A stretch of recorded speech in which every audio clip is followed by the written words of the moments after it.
Assalamu alaikum wa rahmatullahi wa barakatuh. We're coming now to the end of this symposium, the last session. The last session is titled Lessons Learned and Future Horizons. We have one speaker in this session, and then it will be open for any comments or discussions, whether you are online or here in the room. You're welcome to participate.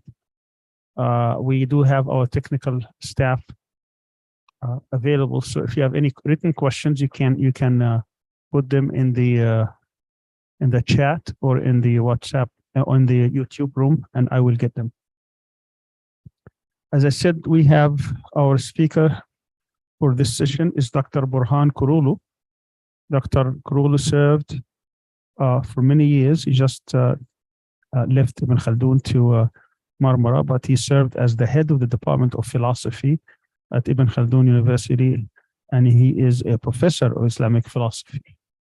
He received his bachelor in philosophy from Istanbul University and earned his master's in philosophy at the University of Jordan and his PhD at Marmara University.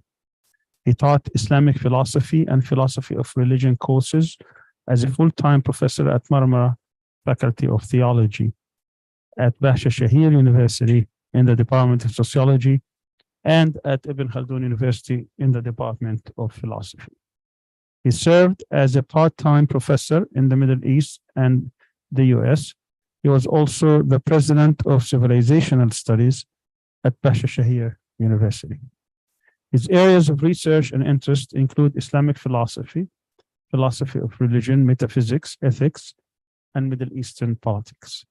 He's published articles in several academic journals on Islamic philosophy and Middle Eastern politics in Turkish, Arabic, and English. He's translated books from Arabic into English and vice versa, and also to Turkish. He's written 3 books in philosophy, and in addition to being a university professor, he also is a senior analyst for Terete Arabic. We're pleased to have you, Dr. Burhan, with us today. And this is about reflections on the lessons learned. As you know, this is a symposia trying to examine the AK Party experience in politics and governance for the past 20 years. And we will have Dr. Kurulu talking to us about lessons learned from this experience. You have open time. Okay. Thank you very much, Professor Sami. Actually, when I see the program, I realized that this is one of the very, recently I didn't see this kind of, very West approach to, AK Party, organization or AK Party rule, period. So I think all the, titles are very important in order to understand the current situation, or in order to go back and also go forward for the Islamic movement, for democracy in Turkey, even in the Middle East. So I think, inshallah, when you, of course, through YouTube, I think you already shared, but if you can, of course, publish in the future, or at least put the videos in the YouTube, it will be good, they say commitment or good, subject to be, at least for the coming generations to understand the situation better. Actually, and personally, even me as lived, I'm now almost more than 60 years, so I lived different periods of political order in Turkey, either before 70s, after 70s, all coup d'etats and different left and right side political parties domination. I'm still not very much clear about what happened in Turkey, because when I discuss to for example, my children, of course they are, for example, most of them, so they say that we don't know about what happened before 20 years. So what we have seen only last 20 years of the AK Party rule. So they cannot easily make this comparison between the former periods of Turkey and the recent developments. Even for us, for my generation, things are going very fast. So it is not easy to, let's say, understand what's happening and easily to decide on the Turkish political system.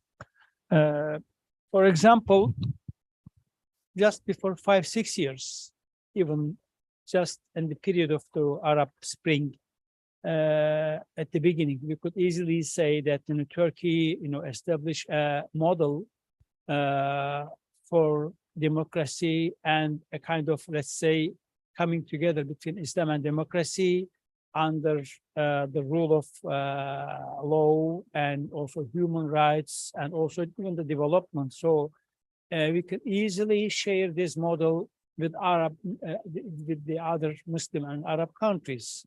It was, I don't know, I cannot find maybe a good word for that, but in a way, it will be a little bit provocative, but it was a kind of childish approach to the Middle Eastern politics, because we thought that what we have achieved in Turkey can be easily applicable to other states, other people in the region, because they were always, asking for more democracy, human rights, a better government.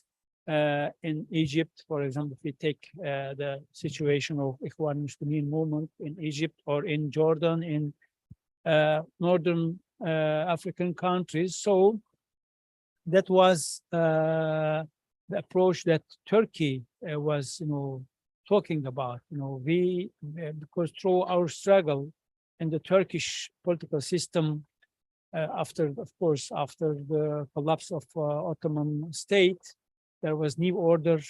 We are talking about nation state order after the Islamic State or imperial state. So it was easy for us to understand that if we can, for example, fulfill the demand of Islamic movements, including even better for Islamic government, for example, in terms of economy, in terms of political order, then if we can apply these ideas, we are inspired from Islam, then it will be successful, because we believe that whenever we apply these, let's say, ideas in the history, including the Asr Saada and or in the first period of Abbasid state or in Andalus or in Ottoman state, then it was successful. So whenever we go go out of this order, then we have failed. So I just tried to make a little summary of what happened in the last 200 years at the very beginning. Then I tried to at least put some words to understand the Islamic movement in Turkey. Let me read some part of it, then we can also discuss the details. Although there are various discussions on the history of modernization efforts in the Islamic world, it is a date that was agreed on the Karlofça or Karlovitz agreement was signed between Ottoman Empire and the European Holy Alliance on January 1699. The self-criticism of the Ottoman Empire after this defeat against the West and its efforts to modernize its institutions become the prototype of the modernization efforts in the Islamic world.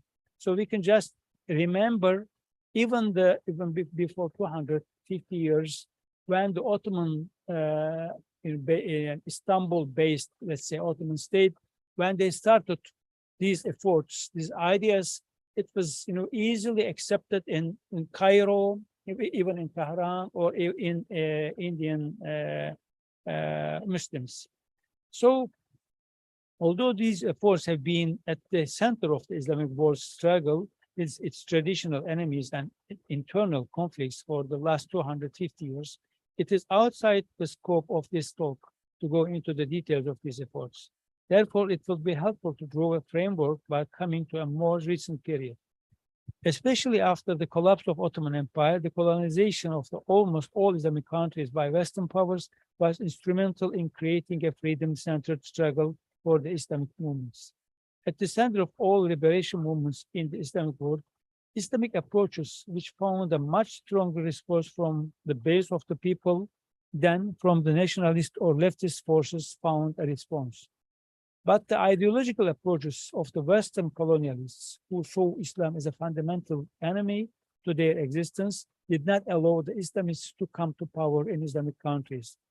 The Muslim Brotherhood movement in Egypt, the Sanusi revolution in Libya, the Islamic movements in Pakistan, and the Islamic movements in Tunisia, Algeria, and Morocco have always been prevented by the intervention of the Western powers. The Islamic movement, which took over the administration by making a revolution in Iran in 1979, failed to create a model for the Islamic world because it could not break the narrow mold of the Shiite sect.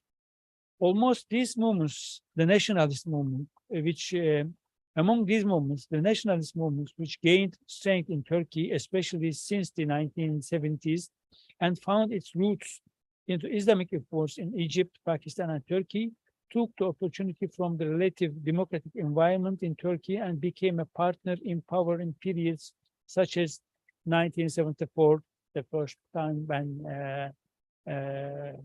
Selamet Party came to power, and 1983, although it was Anavatan Party, but it was also consisting of several Islamic parts, and of course, in 1996, again with Refah Party and other parties.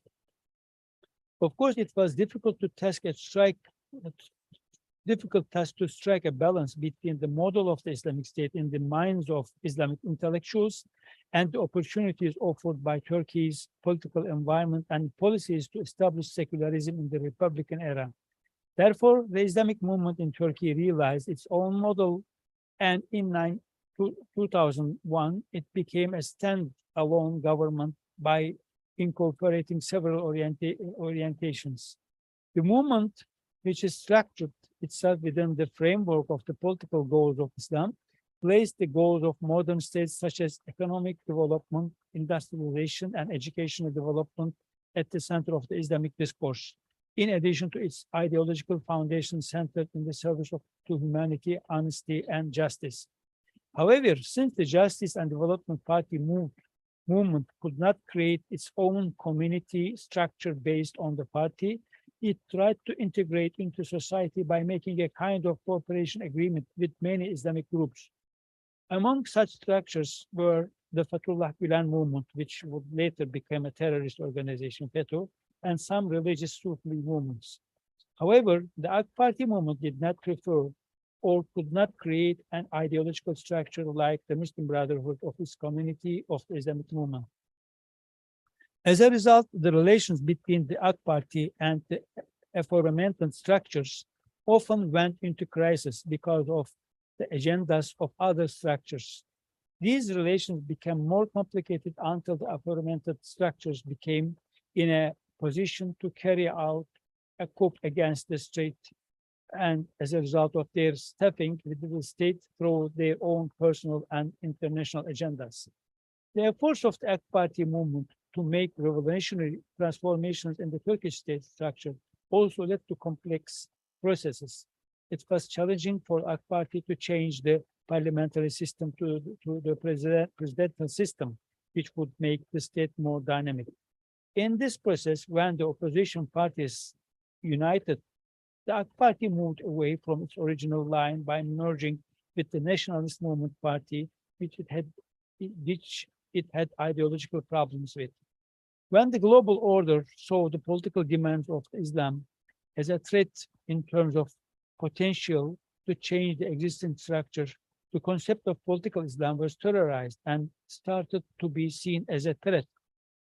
When this approach combined with the traditional Islamophobic attitude of the European and the United States centered toward social and political movements claiming to bring about democratic changes in the Islamic world began to be seen as a threat by the totalitarian regimes and the traditional kingdoms in both the West and the Islamic world.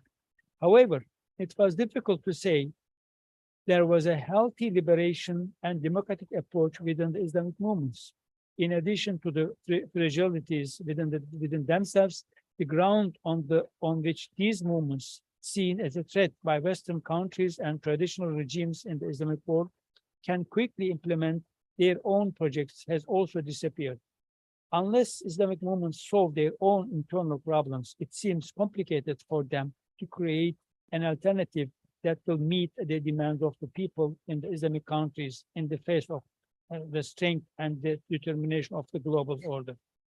I try to explain within these words that Islamic movement still has living its own crisis. So we couldn't solve the, we couldn't answer the questions of has been asked and before 200 years about why we have, backward. What is the problem within the Islamic world or Islamic order? Or can we have, criticize? Can we criticize what happened in the history through, of course, the tools of modern times? Then can we create a new model out of, for example, the models that has been also already created by the Western powers? Because the Western powers, they have created their models through reading back to their traditions. For example, when in the West, when we talk about Renaissance and Reform, they tried to reread Aristotle, although it was through Muslims like Ibn Rushd and Ibn Sina, but they could understand the situation within their own reading of themselves. This kind of reading couldn't be done clearly by the Muslims. We tried to understand, for example, Abbasid period or the Prophet's time, but we couldn't. I think we couldn't, bring new approach to those issues what we are facing in the modern times. Then the political systems or political projects that has been produced by the Muslims, they were a little bit, let's say, problematic inside. Even as I mentioned in the paper, very summary, within the Muslim Islamic movements, there was not a clear vision about what we should do in the modern times. These kind of approaches, like Akpati did, is very rich and very important. But what we have reached after all these 20 years of trying is not, I think, satisfied either the Muslims in Turkey, even some Muslims looking to Turkish model as an ideal. We have still, I think, things that we should discuss to establish a future, let's say, future approach. In the title, it is written that, what about the future? I think it needs to be discussed in a wider perspective. But before that, I think we should still should understand our more than 1,400 years of experience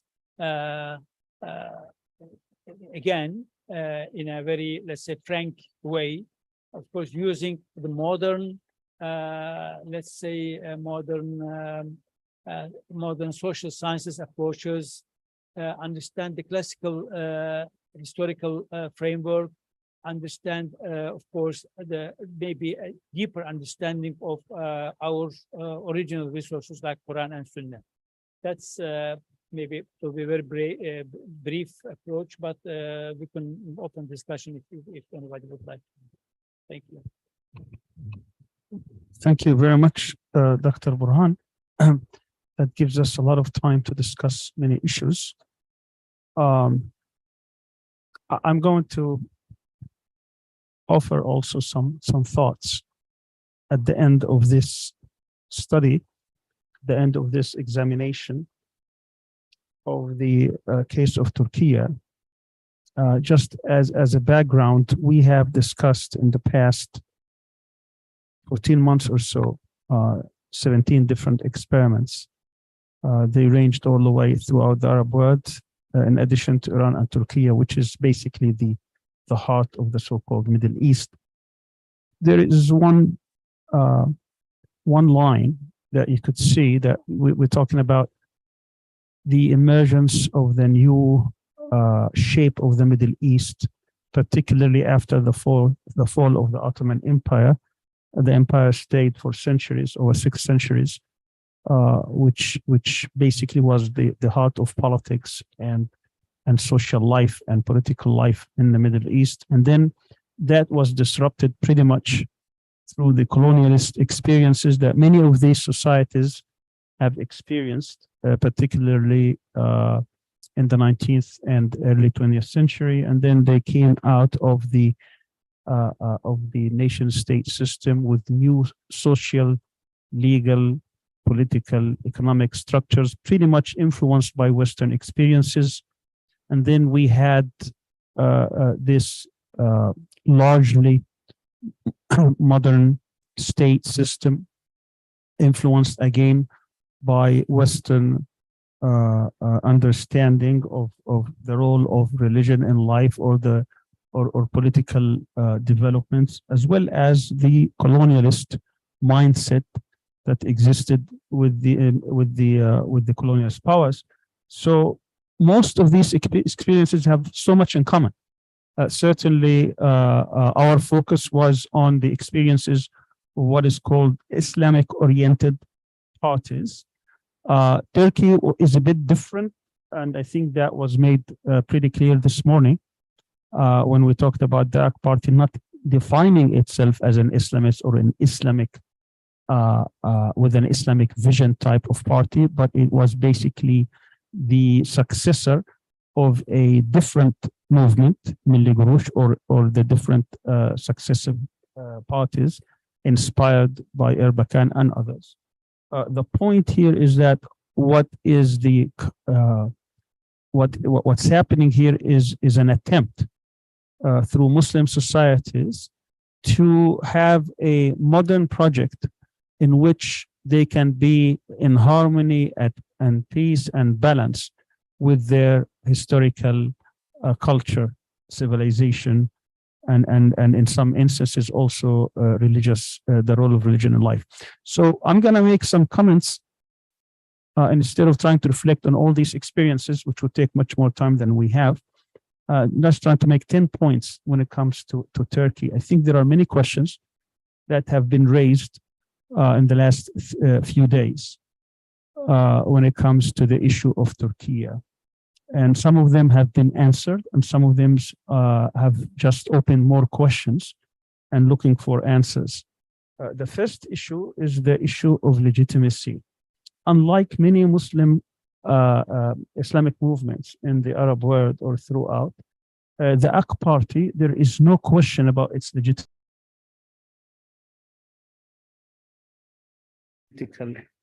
Body of Turkey. It came through the normal process, even though there were many or numerous attempts to ban it, to curtail it, to taint it, to try to marginalize it, whatever it is, it came through a very legitimate process within that. And that is something that is probably unique in its history.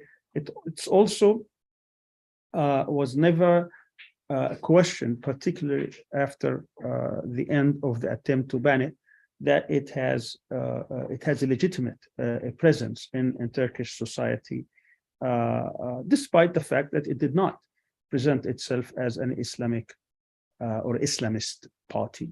The second question, which is still it's larger than the party, it has to do with the issue of identity. And when we talk about identity, we talk about different strands. So when it comes to cultural identity, certainly many parties within, even those who claim to be secular, would not dispute the fact that Turkey is part of the Islamic world, that Turkey has a very vibrant Islamic component within its social, cultural, and political structures. They cannot deny that. There certainly has been a lot of polarization throughout the past century, particularly with the emergence of the Kemalist ideology and its put down or its strong hand when it came to religious parties, particularly at the beginning when many symbols of the Ottoman Caliphate or the Ottoman history was being suppressed or put aside. But certainly that was balanced later on with the acceptance of most parties. Even today, some of the hardest secular would not deny that women will have the ability to wear scarves or to be in government jobs or to have Islamic symbols. Even some of the secular leaders today, they may even give you some gestures when it comes to Ramadan and other religious celebrations. But the deeper question here has to do with the identity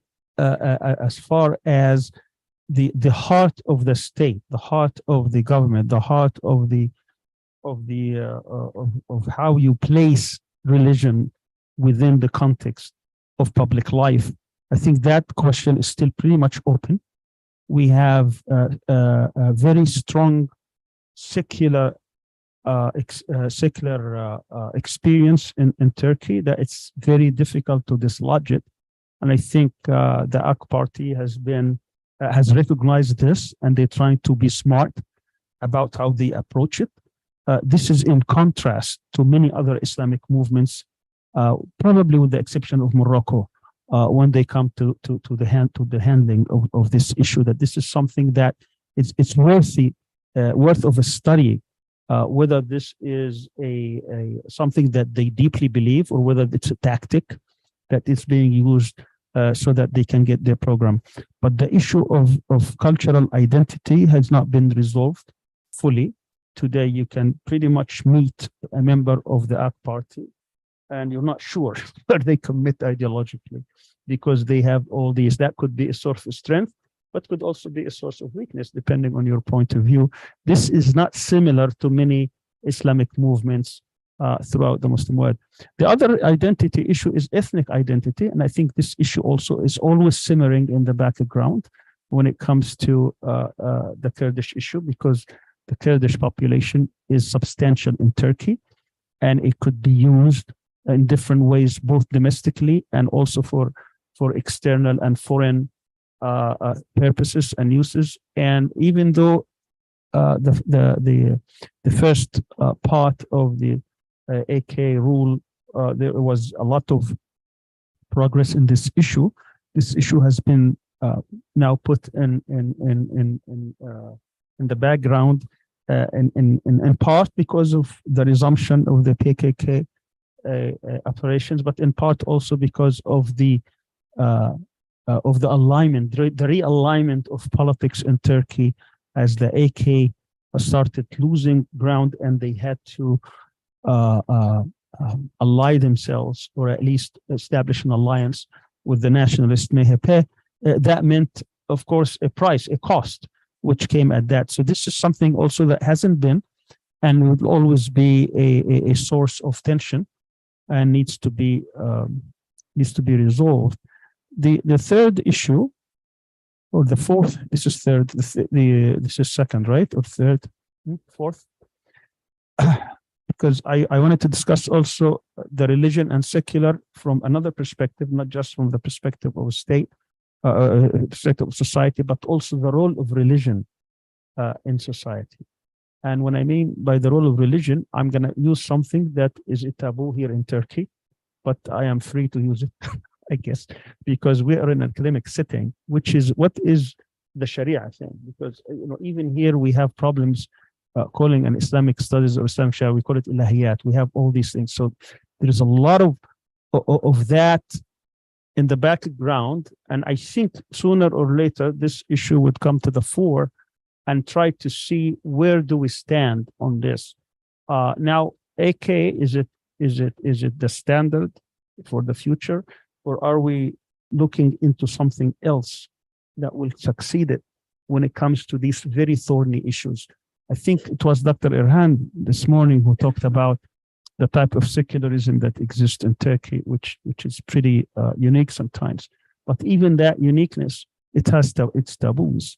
I don't think, correct me if I'm wrong, I don't think it is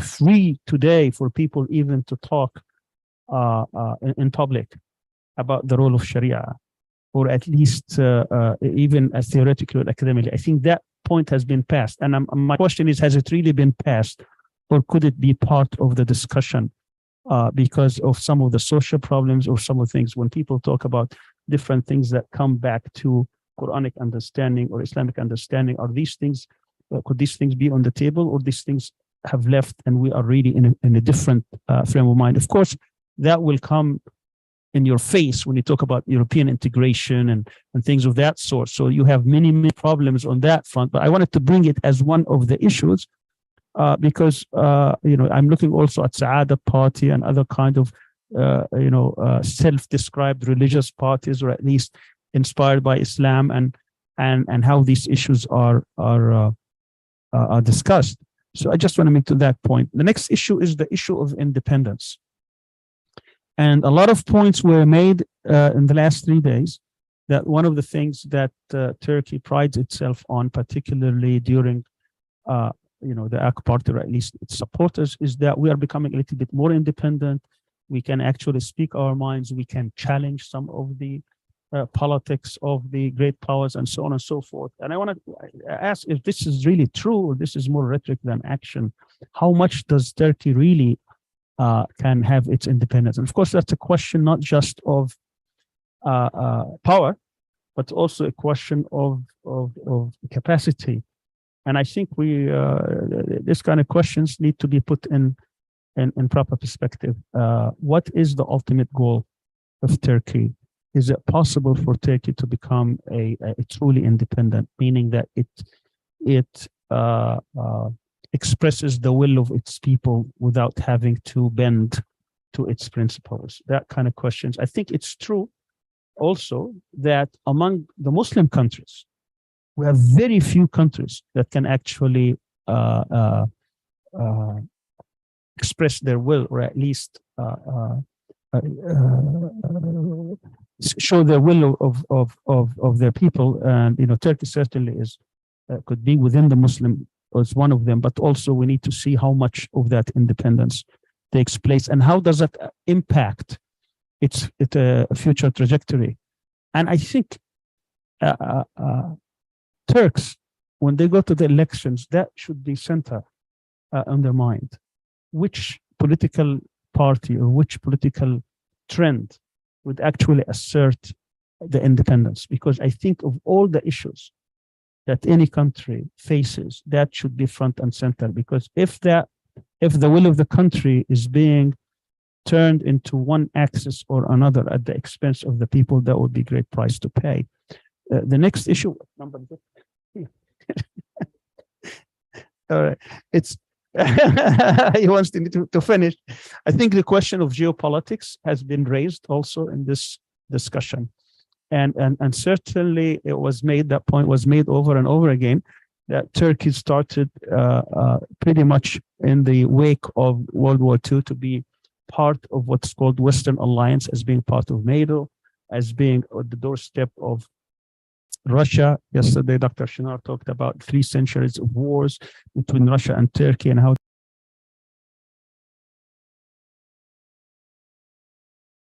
end of the Cold War. And with this transition, it has the opportunity, if it wants. I mean, I'm not arguing either way, but I think it could actually make choices that it never had before. particularly with the advancement of its defense industry and the ability, even though I will speak about this later, its economic model is still pretty much Western model. But nevertheless, I think it has the opportunity to realign itself, whether that is in the context of non-aligned third power or whether in the context of being a tacit alliance with other great powers, whether China or others, or whether it charts its own independent policies. In this issue, it is on this side, this issue on that side. But I think the issue of geopolitics is back in play. Yesterday it was made, I forgot by whom, that Turkey's neighbors are pretty weak, and Turkey needs to look at the neighbor of the neighbor, because most of the threats could be coming from the neighbors of neighbors, not necessarily from immediate neighbors. And I think that is very much true. I believe that Turkey has some very dangerous powers who want it to hold it down and want it to even disintegrate or at least weaken it to the point that it cannot chart its own future and become a major power in this region. While it has that potential, so that leads me to the next issue, which is the issue of vision. I think one thing that is clear to me, but I could also be mistaken, is that after 3 days of discussing the AK Party and many aspects of it, I still not sure what the vision of the AK Party is. What does it want? Does it want to become simply what I think Irhan said, to the most eastern and the west, or the most western and the east, or what does that exactly mean?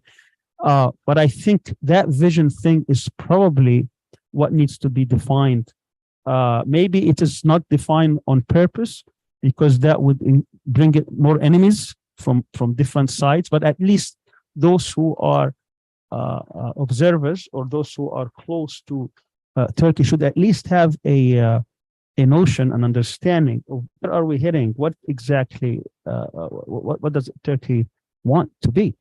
And if that is tied to personalities or tied to parties, then these parties need to articulate that. But perhaps this is a question for the future. I'm not sure. But I think there is a lack of vision, at least from my side. I see a lot of things going, but I'm not sure what that means. The next issue is the issue of a model. And certainly, looking back at the past 20 years, I got to admit that I never paid particular attention to Turkey in my young years. In fact, when I grew up, I remember because of Western perceptions in films and others, is that people of my generation were afraid of Turkey. I remember a film, I'm trying to remember what the film. Yes, sir. Yeah, Midnight Express. Exactly. It was horrifying, but that kind of thing. And then, of course, as you start meeting with Turkish people and start discussing with them, and then, things change. But of course, when you come here, things change much more, because now you are living in the midst of this whole thing. And my experience, of course, came in 2015, when it was about a decade after. So I saw a lot of things, but also you read back, you watch back, that Turkey has come a long way from the hyperinflation, I hope they don't come back, ways, or how the healthcare system was, how the transportation system was, all these things that was taking place. So certainly the AK Party would not have been elected time and again if they didn't make a difference in the lives of Turks. The idea here of being a model, because Dr. Yassin Aktay today said how Turkey during the Arab Spring was presenting itself as a model, and I'm questioning, what is that model exactly? Because is it a Western economic capitalist model? Is it something else? Is that what people are looking for? So it's not clear to me also that I'm sure there has been many successes in terms of the actual development, economic development, defense industry, pretty much organized society, good bureaucracy, things of that sort, in addition to obviously to the healthcare and everything. But also you see there are other shortcomings. So the question here what is the model that are we talking about, particularly on major things?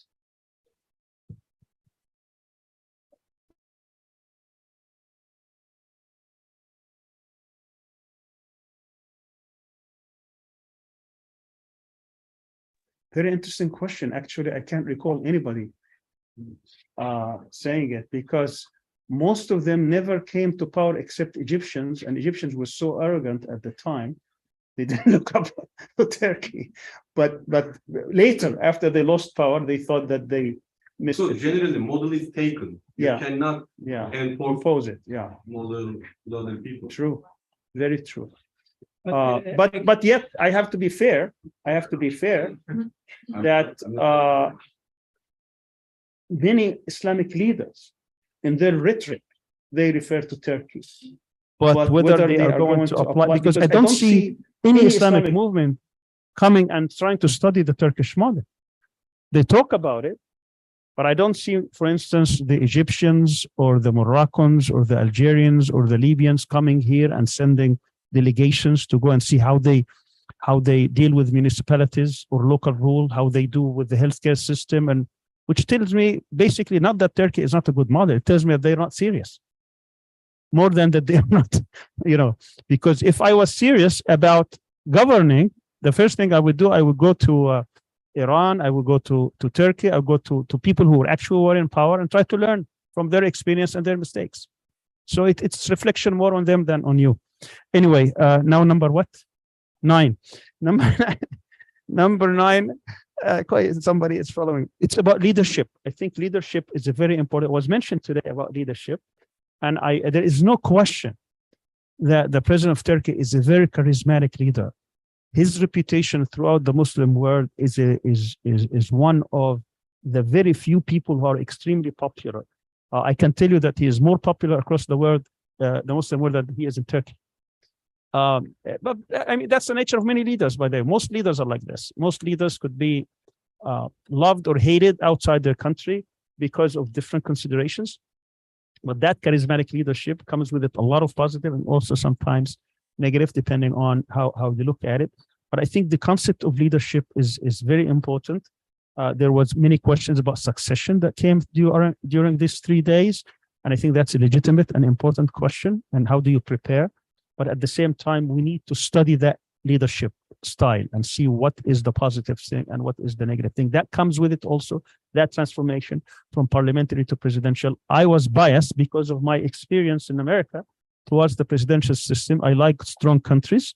So I was, in my limited study of Turkish experience, I just from the outside, I like presidential systems, but it has to come with it the protections within the other branches. Otherwise, it becomes so overwhelming that it may take over everything else. But in essence, I thought that the presidential system could allow Turkey to become a stronger country in many facets. But at the end of the day, people here have to look into this and decide what is the best thing. But certainly the goal should be a strong Turkey, not a divided or weakened Turkey.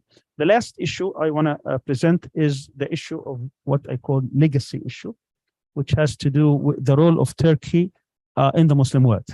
And I think this is something that is overlooked, not by everybody, but a substantial number of people here in Turkey. It seems like we are in the midst of a nation state era that a lot of people are just focused on their nation, on their state, on their welfare, on their being. And this notion of the ummah, or this notion of an Islamic world does not actually comport to a lot of thought or things. Perhaps during the AK Party, this thing was opened a bit. And of course, with that comes what I think is one of the most important issues in the Muslim world, the issue of Palestine. And of course, a lot of people look at it as one of the issues that we are concerned about, or one of the issues we should be concerned about. But in terms of maybe Palestinians have been wronged, they need to have some justice, or perhaps we have some religious sites that we want to have access to. We would like to go to Jerusalem or Aqsa. To me, Palestine is not that. I can tell you, if we're going to look at Palestine in terms of the suffering of its people, I can tell you that the Syrians, the Afghanis, the Yemenis, the Iraqis suffered much more than the Palestinians. The issue of Palestine is not about the suffering of the Palestinian people. And I don't think it's also about the religious and holy sites. To me, Palestine really, at essence, is about the future of the Muslim Ummah, the future of Muslim states. Israel has been implanted in this, in the midst of the Muslim world, to make sure that no other power will emerge again. So any strength of Turkey, any advanced science of Turkey, that goes against Israel's interest. So Israel will try to make sure that it, no country will be strong. No country, or a group of countries will be united, that they will not have scientific advancement. If Turkey decides tomorrow to have nuclear power, peaceful nuclear power, the first one that will oppose it and try day and night to subvert that would be Israel, because Israel thinks that it has to be the hegemon in this region. And therefore, when we look at the Palestinian issue, we should not look at it from the perspective of being afar, of being wrong people or brotherly people or religious sites. It's really more about the future of our region and of our ummah. And this is how I would like to change sometimes the conversation. Let me stop here. I think it took a lot of time. I just wanted to make some observations and then open it for anyone. Something to your the subject that you have raised. I think just to be sure that I'm okay with these issues. One of them is identity issue. Actually, I remember Toynbee when he was discussing the Turkish situation. He said that Turkey is becoming like somebody who is trying to pretend as somebody else, mostly its relation to the West, because in the very beginning, of course, it started maybe before the New Republic, but with the New Republic, it was a very strong movement with Atatürk and his friends to change Turkish identity, in a very radical way. As everybody knows, change of the scripture, change of the laws, and change of even the clothes. So they were very, very upset of being a part of the Muslim world because of, pressure on them, the wars, and also some kind of, let's say, bad treatment with other Muslim countries. So they wanted to change the Turkish identity, even for a time, they have prevented even classical Turkish music to be used.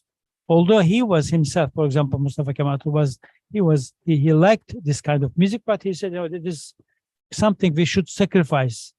So it was because of that, when we talk about, for example, secularism in the Turkish identity, it was very strong movement at the beginning. Now, we can say that, okay, it is a kind of very difficult burden on the Muslim identity in Turkey.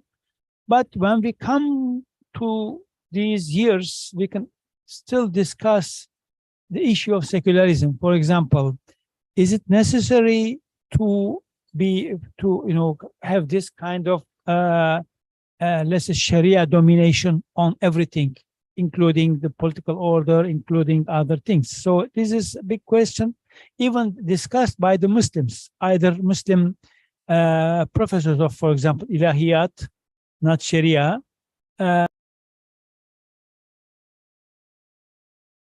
Is not starting from the Republican period.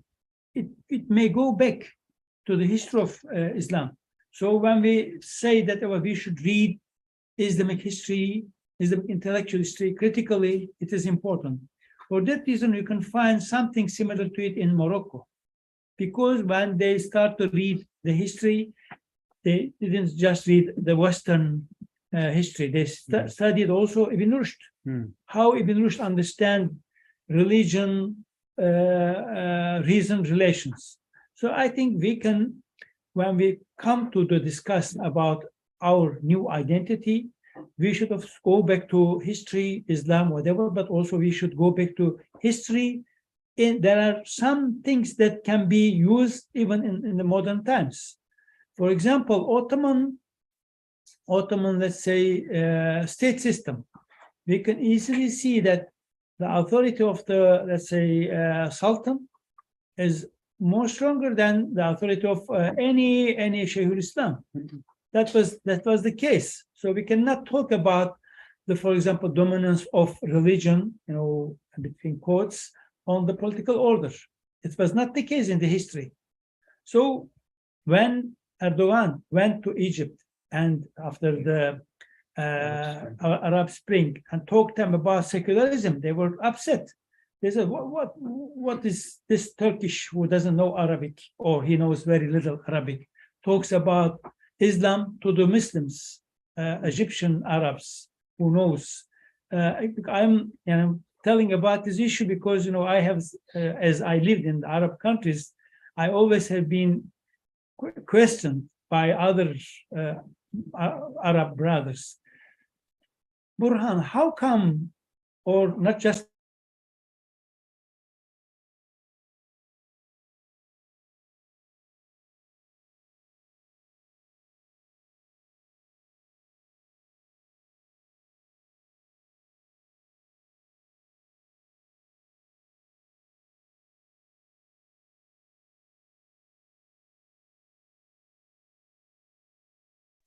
it is something impossible to have, if you don't know good Arabic, then you are not good Muslim. Of course, we cannot extend this issue. So I think Turkey, I mentioned that it was a kind of childish approach from Turkey to impose, or not impose, maybe to, let's say, transfer its model to Arab world. Was something, maybe in a way positive, but it is not easy to apply to the Muslim world. That's one concern of mine. And other is mentioned, that you have mentioned, independence is, I think, very critical issue.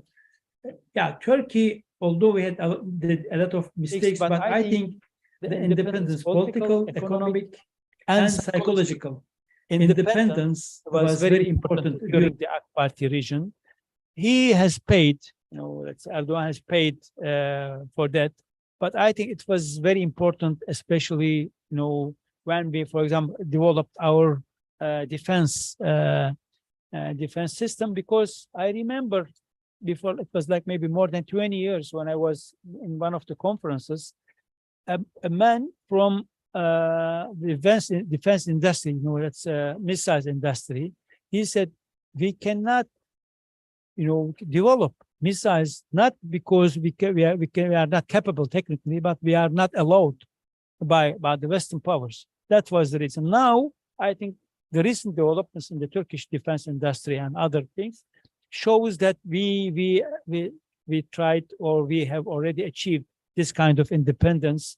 Of course, still, we cannot talk about total independence. Even nobody can talk about this. Is Europe independent in this case? I don't think so. For example, they are forced to go into war with the Ukraine against Russia, not because they like, because they don't have any choice in front of the American policies. And of course, the neighbors issue is very important. Actually, Turkey, although as Ibn Khaldun always said, they are using the geography is destiny. Yeah. In this geography, it is not, especially with these neighbors, it is not easy to develop an independent model. You should cope with what's happening in the neighborhood. You should understand them very well. And also you should, deal with these issues. Otherwise, when you, put a vision in front of you without concerning what's happening in your neighbors, I think you will fail. Thank you. Thank you very much. It's open now for any contribution from the floor. Omar.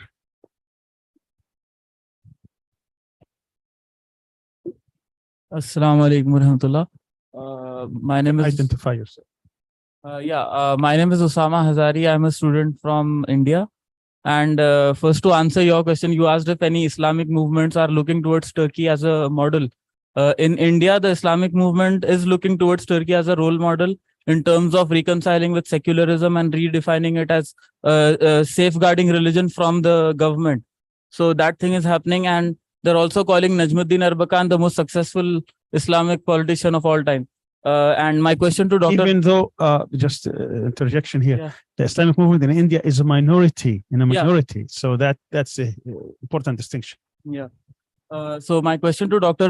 Burhan Korolu, sir, you were speaking about the history and evolution of all the Islamic movements in different countries. Right now, one of the biggest debates in circles of people who are related to Islamic movements is, should we reconcile Islam with modernity, or should we think of it as more of Islam should try to challenge modernity and replace it? Because people like Sheikh Abdul Hakim Murad from Cambridge Muslim College, he said that modernity contradicts everything in human nature.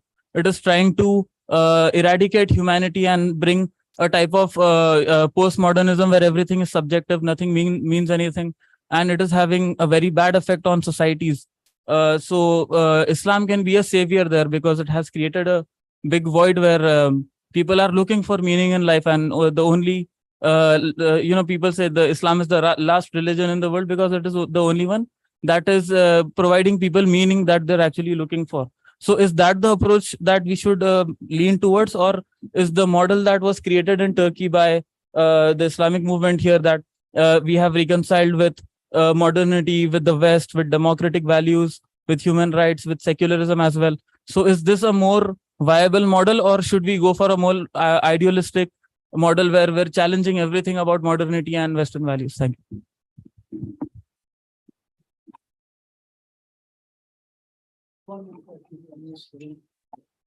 Actually, of course, this problem of modernity is something not new, at least one century old, and now we are talking about postmodernism.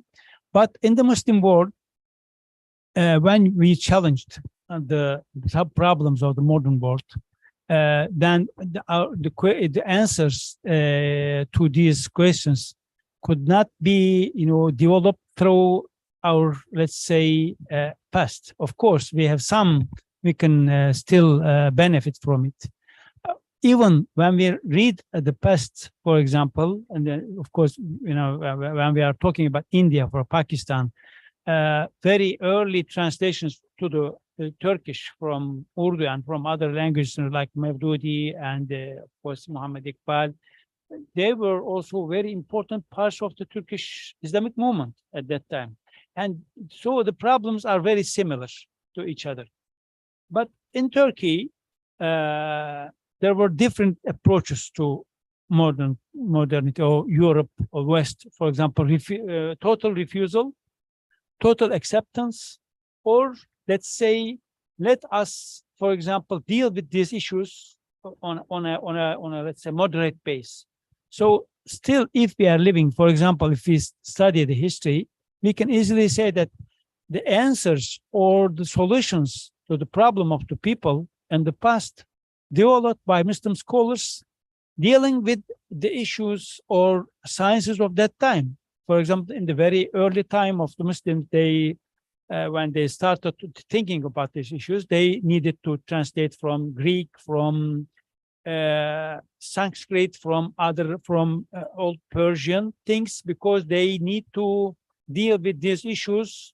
Of course, they had their own vision, but they were very practical to solve the problem. So they, for example, dealt with the laws of Rome or even Byzantium or something else.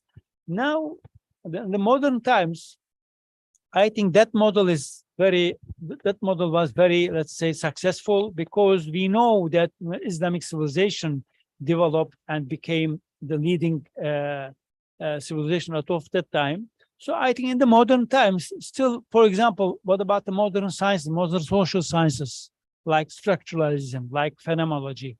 These are the tools that we can use to understand the modern times issues.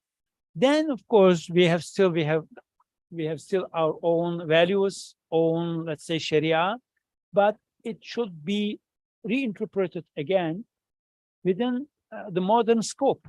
So most of the scholars in Turkey now can say, for some people, they say, okay, what happened in history, it's something sacred, so we should keep it as it is. We cannot change anything. It's already done, and the door of ijtihad already closed, so we don't need to make it again. But the royal road is dealing with these issues. We have the basic elements of Sharia, Quran, and Sunnah, but we have our minds. So we should deal with these issues within the modern scope. In this case, we can discuss the modernism. We can discuss other things. We cannot, of course, apply as some of them. For example, Moroccan scholar Muhammad Abdel Jabri criticized Salafism as going back to the history, and also liberalism going forward in the history. It's again against our modern problems. So we should focus on our modern times and develop. Of course, we can even benefit from the other nations, other philosophers, other nations' experiences, because now world is much more global than the history. So even our problems, most of our problems are very similar to each other. I think in this case, I very much respect the approach of, for Fazlur Rahman and other thinkers, that they struggled to find something. They may have some mistakes, but their approach was very, let's say, respected in order to understand the situation, modern situation. We are not living outside the world. We are living in this world, and we are not, let's say, actually subjects. We are objects. So if you want to be the subject, you should deal with these modern problems very practically, as we did in the history. So we cannot go back or go forward. We should give our time, and we should deal with these modern approaches very, very frankly. It's my opinion. Any other contributors? Jalal? Assalamu alaikum. My name is Jalal Khashib. I'm a researcher in geopolitics and IR, and I'm fellow researcher here at SIGA. Actually, I have a comment and question, if you allow me. In the morning session, I raised the issue geopolitics, the geopolitical position of Turkey now with the rise of polarization, international polarization, and the world now enter in a new kind of world, Cold World era, the second. And I asked Dr. Erhan if we are before now the return of history, like in the Cold War, NATO, the United States and the West give Turkey the membership for NATO just to contain Soviet Union, and now maybe it's the same thing will happen with the raise of tension now between the United States and China. So Turkey it will be like crucial geography for the West and for the East too. And I got the answer from or a comment from Dr. Talha. Not from you. He said, like Turkey will support the perspective of a multipolar system, and will be like try to balance between the two camps. And this is the mentality of Turkish leadership. Yes, I agree with him, because this is the mentality of this geography. 5 years ago, I wrote this book about Turkish foreign policy, the impact of international system structure on the Turkish foreign policy, and I understand this mentality, and I can resume it in one concept coined by Numan Minimingiolu in the Second World War, and he called it Turkey as active tarafsızlık, active neutrality. And Turkey in that period of conflict, of the high tension between the great powers, try to, what does mean this concept? Try to impact the balance without involving in war. But in 43, 44, Turkey engaged and involved in war with the West, with the United States and other against Germany. And so here the rise of polarization, when its tension will be high, Turkey take a part. Here I remember. No, yeah, here. No. This is not the point. I mentioned here Robert Jervis' phrase when he said, when the polarization will be high, international polarization between the nations, great powers, the neutrality, it will be impossible, hard, especially for some middle powers and secondary powers, which situated in crucial geographical position, like Turkey, like Taiwan, like Germany. We see Germany with Charles when he came. Stephen Walt, he said in one article, if I give the medal, the gold medal for a best foreign policy, I will give it to Germany. He means Angela Merkel period, because Angela Merkel tried to make this balance between the Russia, China, and the others, the West. But when the polarization, international polarization, will be high with the Ukrainian war, Germany take part, a decisive part. Here, I think this perspective of balance, trying to balance in such kind of international polarization environments will be very dangerous game for Turkey in the future. Why?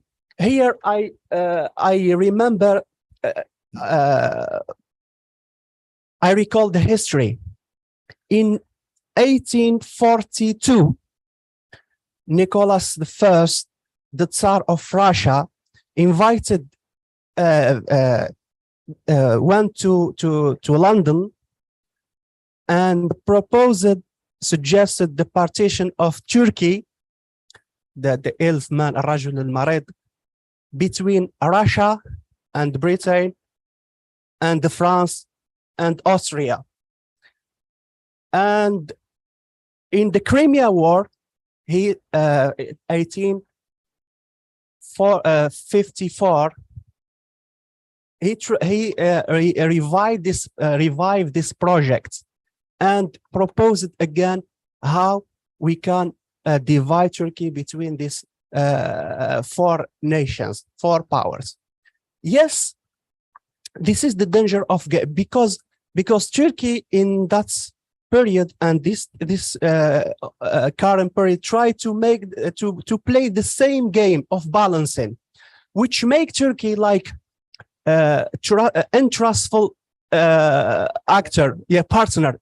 Never any one of them can try to trust Turkey, because it's like you play on the multiple powers. So this gizli or secret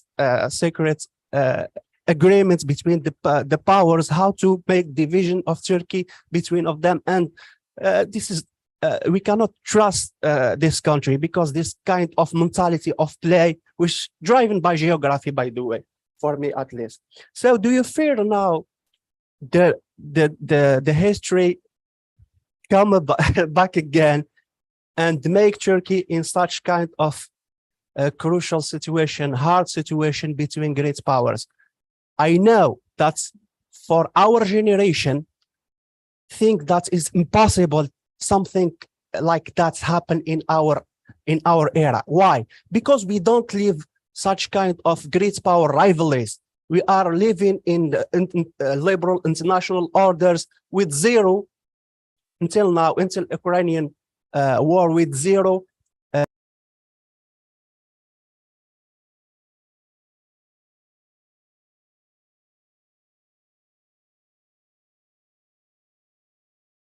in such kind of respects as fantasy, as imagination. No.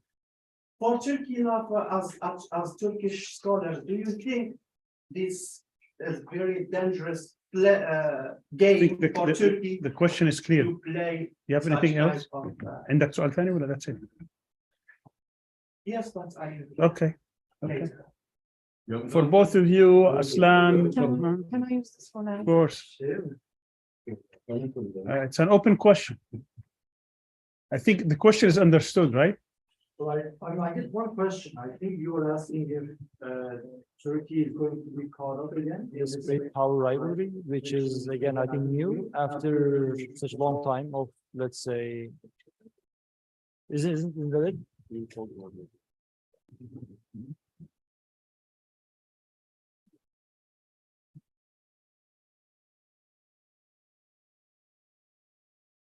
The central question here is that if Turkey is going to try to balance these powers and not to ally itself or at least be a reliable partner to any of them, so they will mistrust Turkey, and then Turkey at that crucial time, maybe we don't see it today, but may happen in 20 years, 50 years, 60 years from now, where you have actually one power that is capable of taking another great power, and then they will look at Turkey as being mistrusted, unreliable partner, and they may both conspire against Turkey and divide it up.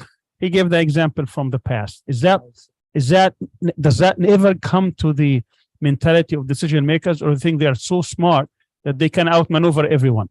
I mean, of course, it's difficult to answer this. I mean, but my guess, especially in terms of this balancing out, listening to people from different, let's say, different actors on the political spectrum, this policy is appealing to many people. I think this is, so what I'm trying to say is that this balancing policy that the AK Party government today tries to achieve, I think, especially in Ukraine and Russia, and I think they are doing a good job, I mean, until now, and I think they will continue this trend. That policy, I think, is not just restricted to them. So it has appeal beyond that. But whether, of course, I don't know, we never know what's going to happen if we have a new combination of political forces in government, and then what is the choice that they make? It's difficult to guess, but I know just even beyond politicians, I think we can apply the same logic even to think about this independence that was mentioned in terms of military procurement and defense industry, right? This has been, I think, for a long time, something that was desired in Turkey too. Similar to this kind of independent balancing foreign policy. Defense industry origins goes back to 1970s. Even before AK Party, I think, came to power in 1990s, this was kind of the goal of many people. Think about neo-nationalists in Turkey, I think. What we call ulusalcı, I think, if that, makes more sense. Or think about more like nationalist minded in the sense of Nationalist Action Party. I think Islamic-oriented Islamists, if we call them, are the same. So there's, I think, broad segment of people that really believe that Turkey should be able to produce its own weaponry, should not be dependent on the outside powers when it comes to defending its own security and national interests. The same, I think, applies to foreign policy too. But as, again, I'm saying it, the future depends on what happens after the elections. I think it could be much more complicated than this. So defense industry applies more, I think, will be more durable because there are the generals' army aspect of it. From my experience with the generals and so on, in terms of my interviews for my PhD dissertation and afterwards for other research that I did, a broad segment of army generals love this. They always wanted this kind of independence from the US, independence from any others, but of course, primarily, of course, the Western powers. So I think there is this, let's say, how do we call this? I mean, this stream of thinking that on both accounts, in terms of defense industry, but also in terms of this kind of balancing foreign policy, there is, I think, a durable stream of thought that will be, I think, with us. Whether our party stays or whether our party goes. But again, once you see this too, I believe, again, this is again personal judgment. It's, I think, too soon to make this judgment even too, but I should say it. Just a couple of years of seeing this, I think, will also have any impact on the people. Like, I mean, they will say, look, we could do this in Russia and Ukraine. And I think they're doing very good in terms of how drones, I think it's very interesting. They kill Russians on the one hand. On the other hand, they get the gas and other stuff. So they have this kind of relationship going on. With the US and the Western side, we have a lot of tension. But at the same time, you see in the New York Times that they are praising drones that we have. Right? So there is that kind of a seemingly contradictory, but I think it's a good job of balancing that they do. But this stream of thinking, I think, will stay with us. That's my overall feeling.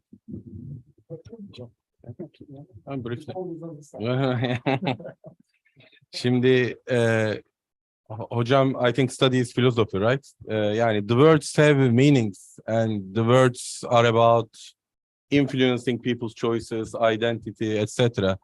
And he asked about whether is there a fear of danger or threat. Yani I think there is no such fear in Turkey about the future, what will happen, whether Turkey will be crushed between two different great powers, etc. He has just explained the mood and mentality in the army. Turkish people are like that. I mean, whether they are Islamist, liberal, or whatever you would like to call, at the end of the day, there is a great national pride. Whether they are right or wrong in having that pride is another debate. But fear is not a word. Don't forget the Turkish national anthem that we have been learning from an early age. It starts with the word, don't fear, don't be afraid. So it doesn't matter in every sense, in every sense. Yes, I know it's proud of nationalism in everywhere, even in my country. So you ask what we feel, I'm just giving an answer.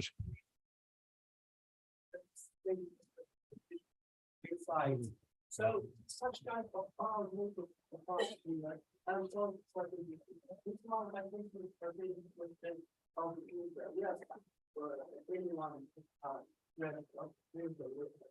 I'm saying that I don't think Okay, that Jalal, let us finish his I don't answer. think that there is strategic fear. I do not mean anything to what you have said. My starting point is that the strategy is also, again, terminology, philosophy, identity, your history. They are all connected with each other.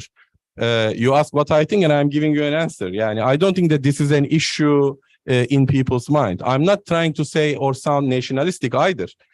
I think that this is too much embodied in the Turkish political system, Turkish military system, Turkish education system. And I repeat, it might be a wrong feeling. It might be irrational by some other people, but it is there. That's what I'm saying. So this should be kept in mind. Another issue, I mean, you are asking questions, but also you are making comments. Turkey was not a trustworthy ally. I'm thinking about all Cold War history. I cannot remember a point that the Western world are going to blame Turkey not being a trustworthy ally to the alliance that they are part of.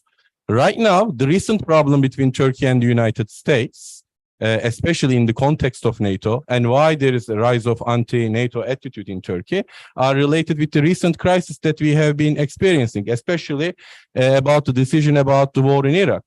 The general expectation from the American administration was that Turkey would ally with the Americans in invasion of Iraq, but the decision taken by the parliament, although the government negotiated to be acting with the Americans, the decision of the parliament was not going ahead with that decision.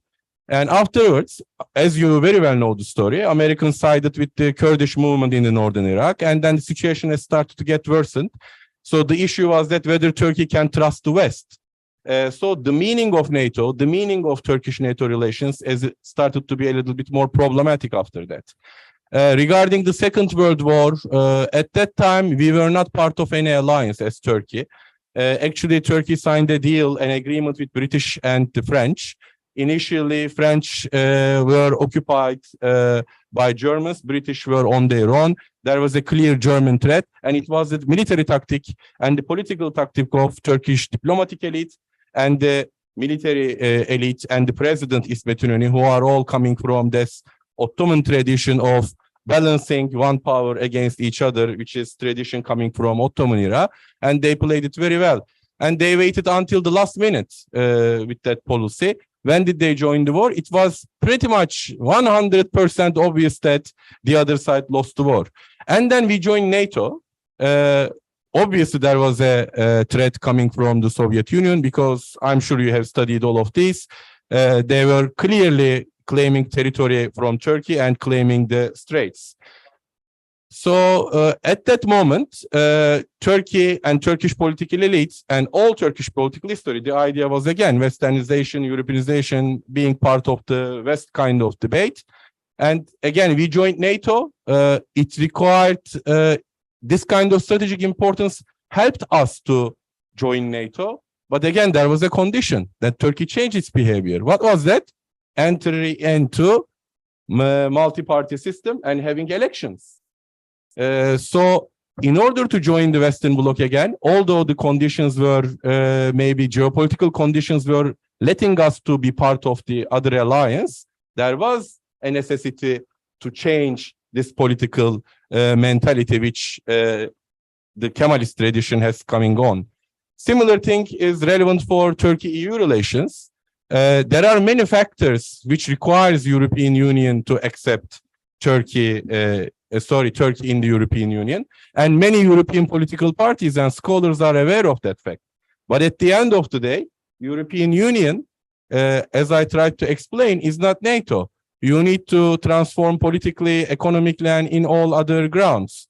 So Turkey, if it is going to join the European Union, and geopolitical factors are going to push it, and that's why I tried to explain actually in my presentation, because of that geopolitical importance, it is not easy to pull the plug on the side of the European Union.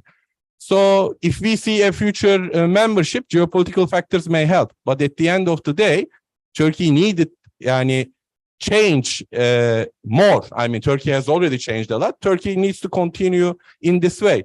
But I would like to repeat again, and joining the European Union doesn't mean losing full of your independence, doesn't mean full of your culture.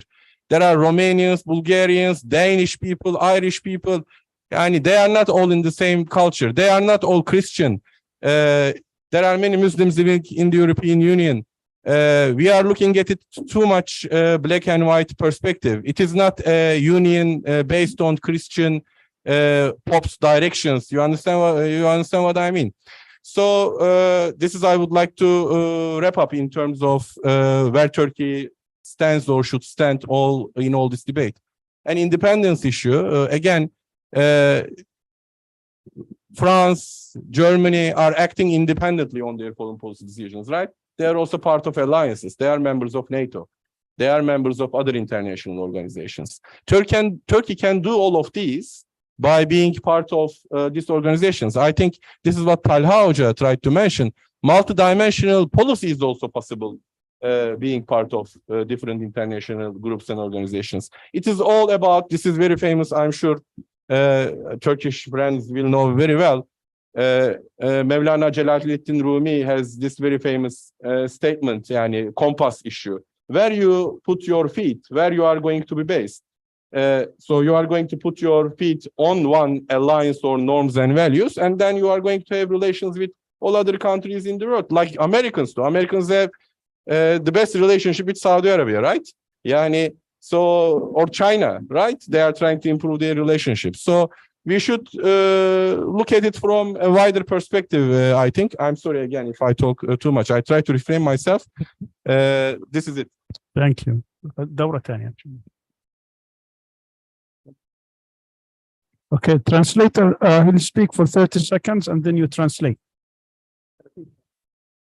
نعم. السلام عليكم ورحمة الله. اسمي إياد أبو ناصر من فلسطين. حتى نكون عمليين أكثر، نحن مقبلون في الواقع على الانتخابات، وهذا كثيرة هي المسائل التي أنا كنت سعيد يعني بسماعها ومعرفتها ربما للمرة الأولى، رغم أني قرأت تاريخ تركيا يعني في السجن قبل يعني 10 سنوات، ولكن الكثير شكل لي إضافة هذه الثلاث أيام، ولا أقللها عن ربما 30 كتاب لو قرأتها عن تركيا. فشكرا جزيلا يعني للدكتور سامي وكل من ساهم يعني بتجرد أقولها. حتى أنا تفضلي ترجمي.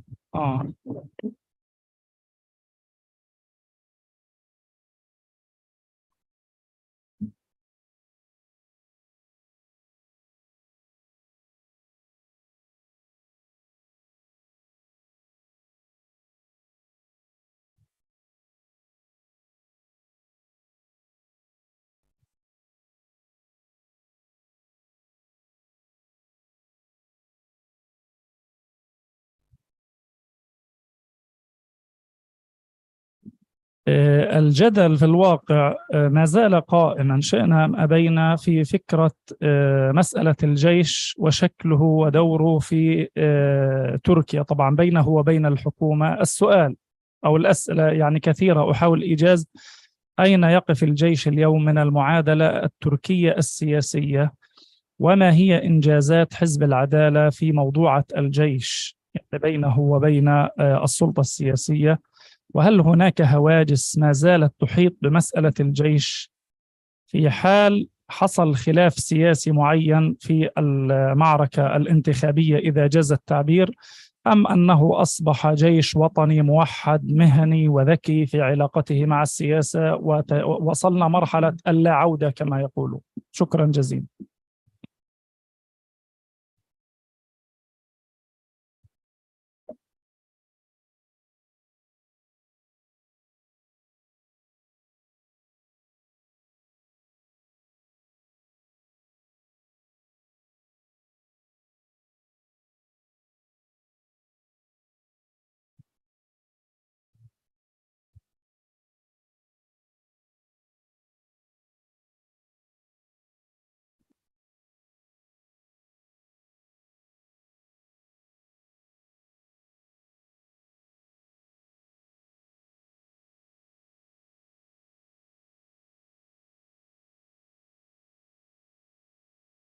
I mean, thank you for the question.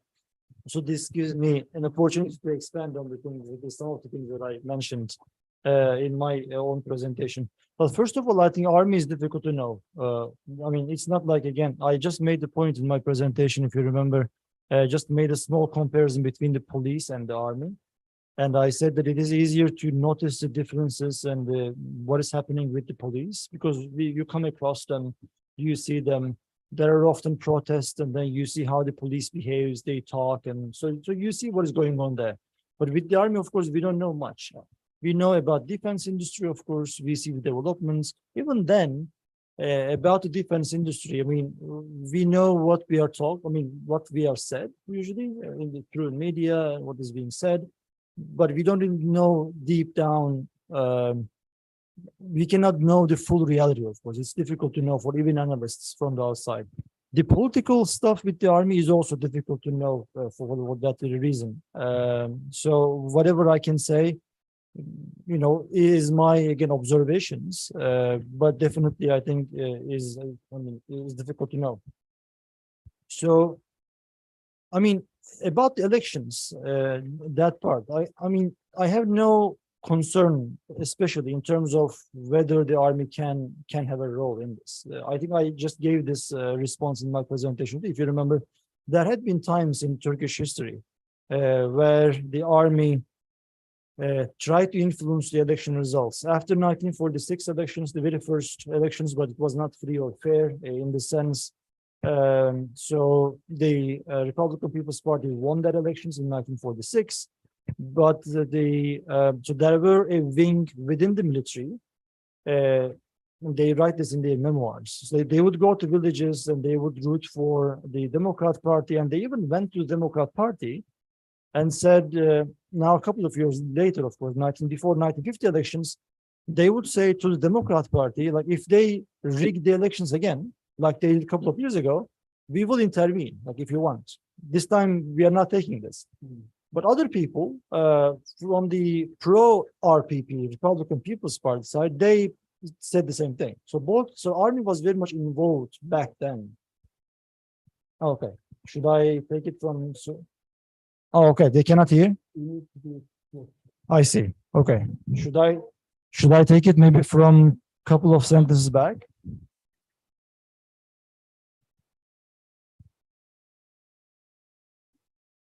No, they haven't both. Yeah, both here. I can slow down too if that's. We have, is it Okay. green or different color? What is green? Green is- Okay, so I was saying that the army interference in elections goes back. I mean, there is a precedent here. I'm not saying that it never happened. It did happen. It happened after 19. I mean, not in the sense of again rigging elections, but shaping the election results. It happened after 1980 coup. But I think we are way past this. I know that in terms of elections, unfortunately, for the last few years, there is the election security has been much more controversial in Turkey for various reasons. But in terms of army interference, we are not talking about, again, I know that in Pakistan, this becomes a problem. In Egypt, of course, it becomes a problem. More examples can be given, but we are not at that stage in Turkey. What happens in the future, we don't know. But army is not at this political intervention, I think, stage. Still, after 2016, if you remember also my presentation, I said there were, thousands of people, purged from the military. And of course, there have been new people coming in to the military, right? So the government, the military took new people in. Of course, we don't know how they took these people in. Was it based on certain merit? Was it based on certain objective criteria? Like who was involved? We don't know. But I can say it is more difficult to politically engineer the military. I'm not saying impossible, but I'm saying it is more difficult. Because again, the police, it's easier. And it has been done in Turkey, I know that. But in the case of the military, it has been more difficult. So even today, despite AK Party, the government has been very strong, like very powerful, right? In terms of, it depends again how we define power, but in terms of their, control and their sway over certain, bureaucracy, ministries, and so on. But even then, within the military, we know, if you remember the Turkish media, there are incidents in which there's a clash between government-appointed governors in certain cities, and then the local army people because of a certain, let's say, official celebration program, which used to happen always in the past. Because the army, especially on certain official days associated with the Republic, army wants those to be organized according to their wishes, in terms of that people will sit and the official ceremony and so on. So there are still those people within the army, I think. The army is not uniform. That's what I'm trying to say. It is very much, I think, open to, and that's why also the lack of confidence in terms of the government, I think. So the government does not really feel confident in terms of their control and their sway over the military. With the police, they're fine, they're okay. We know who these people are. We have control over them. But with the military, there is still, I think, this big distance, which is difficult to also, it's difficult to close this gap. I think number one is ideational too. This Islamic community, let's say, the Islamic movements in Turkey, they have always been kind of strangers to the army. To their world, the professions that you do, army doesn't come like up top. For many, think about, this has been, valid, I think, for a long time in terms of the foreign ministry too.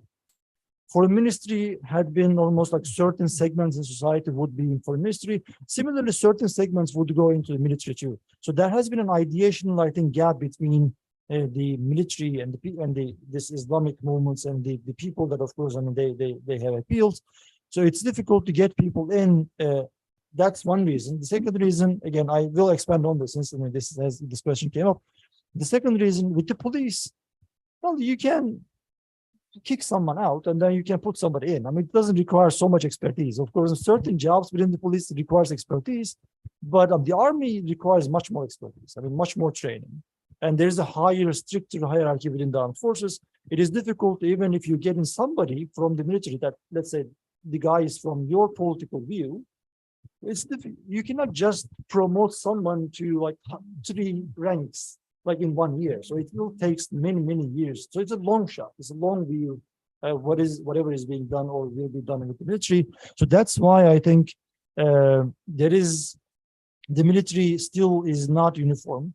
Whether it should be uniform or not is another question.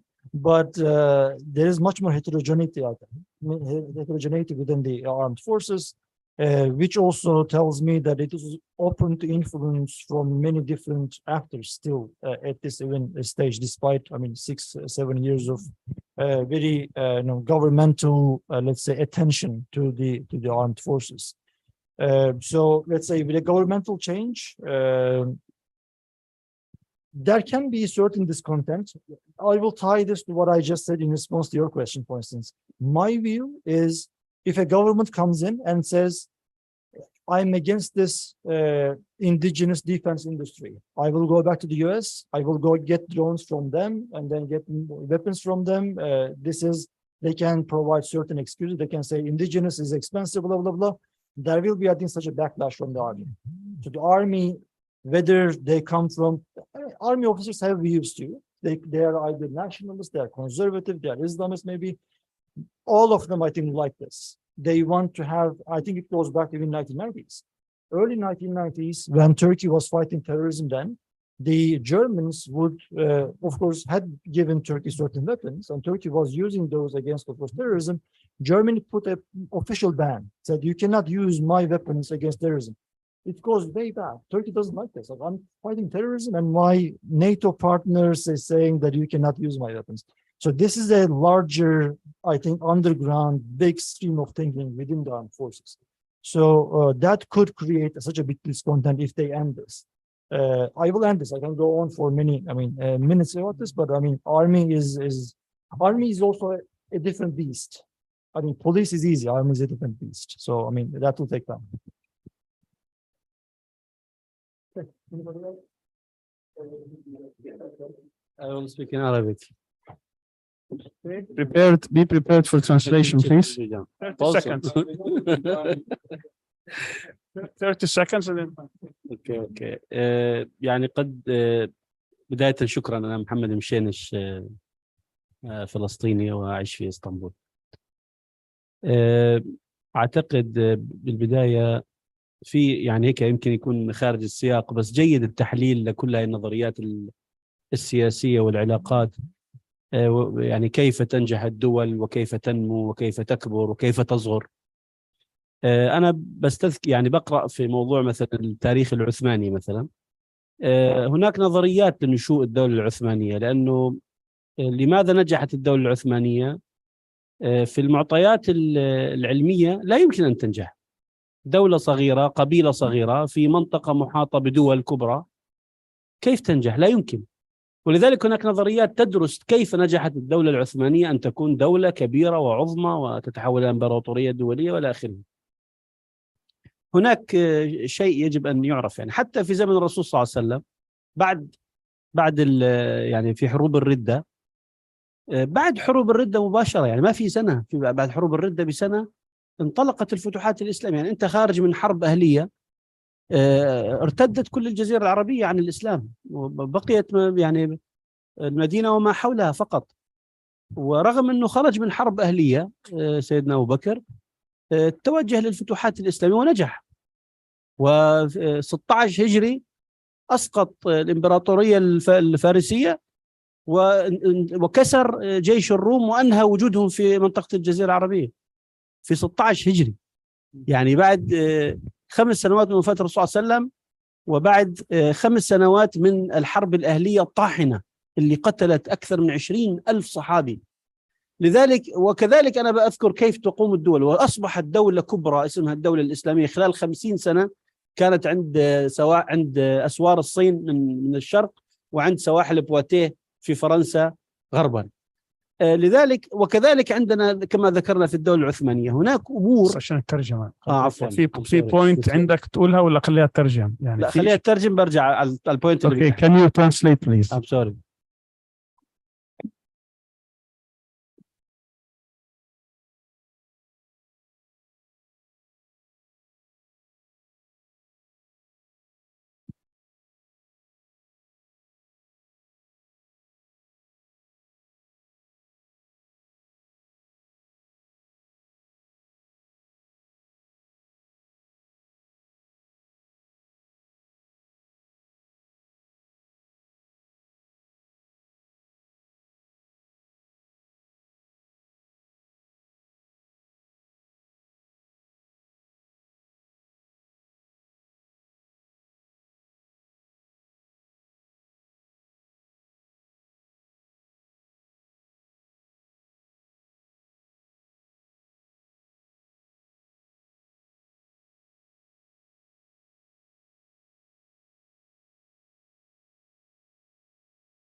companions of the Prophet were killed. And within 50 years, the Islamic State reached the coast of China in the east and the coast of Poitiers in France in the west. لذلك فأنا بقول يعني النظريات عن نشوء الدولة العثمانية 3 نظريات كبيرة، آخرها اللي هو وينك تحدث عن كيف نشأت الدولة العثمانية. ولكن أنا أقول إحنا يجب يعني كأز مسلمز، يعني إحنا مسلمين بالنتيجة، هناك شيء يعني شيء حقيقة غير ملموس وهو توفيق الله عز وجل. يعني إحنا ننسى هذه المسألة. هناك إخلاص، هناك ناس الله سبحانه وتعالى يريد أن يوفقها ويريد أن يكتب لها الخير. فعلا أنت تحلل وهذا جيد وتأخذ بالأسباب وهذا ممتاز، ولكن أنا أقول شيء، هناك شيء يعني جيد دراسته بس هناك شيء غير مفهوم. يعني أحيانا أنت تجد دولة تنمو ليس شرطا عفوا يعني ليس شرطا أن يكون صالحا، يعني قد يكون ينجح وهو ليس صالحا يعني، ولكن هناك شيء له علاقة بإرادة الله عز وجل. يعني الله سبحانه وتعالى يريد ذلك، وبالتالي أنت تذهب للتحليل صحيح جيد، وهذا أمر مهم أن ندرس ونحلل ونعرف الأسباب، ولكن هناك شيء له علاقة بتوفيق الله عز وجل. وأنا أعتقد أن المرحلة، تخيل يعني أنا أعيش في تركيا وأحب تركيا ولكن أتحدث بموضوعية. تخيل العالم الإسلامي وسط هذه الأزمات التي مرت بنا وتركيا غير موجودة. فعلا يعني كثير معقد المسألة كان صارت، وهذه إرادة الله عز وجل أن تكون تركيا قوية في هذا التوقيت بالذات. المشكلة الواحد ما يعرفش ما هي إرادة الله، ما يعرفش إيش هي إرادة الله. لا نعلم، أنا بقول لك بس احنا نقرأ يعني نعم. نتحسس أن هنا إرادة الله عز وجل. يعني في شيء نحن لا يمكن تحليله. يعني أنا والله يا دكتور في التاريخ العثماني يعني عملية نشوء الدولة impossible، مستحيل. يعني الآن غزة تصمد، غزة محاصرة. يعني شروط موضوعية غير إرادة الله، ولكن شروط موضوعية تطور.